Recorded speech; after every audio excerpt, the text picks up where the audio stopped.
Hello, and thank you for joining us here today. In this video, you will learn how to review your call logs and reporting in the RingbaX platform. Let's jump right in. To begin, let's navigate to Call Logs from the RingbaX dashboard.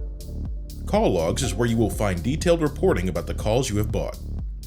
In your call logs, you will see basic information like date, category, campaign name, country, language, the traffic source it came from, and the traffic source type. Channel will tell you where the call came from. Channels are approved sellers on the exchange that are sending you their call volume. This is where you can block sellers from sending you calls.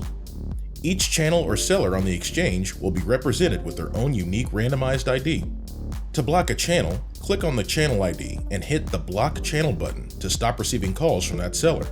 Beside channels, you will find the caller ID, the call duration, the minimum duration for the campaign, the cost, as well as a button to play a call recording.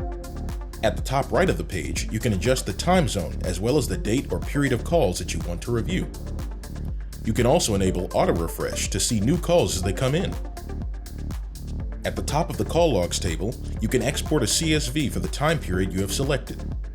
If you have any more questions concerning RingbaX, Ringba, pay-per-call, or call tracking, go ahead and visit www.ringba.com to get in touch with a Ringba or RingbaX expert, and we'll be happy to help.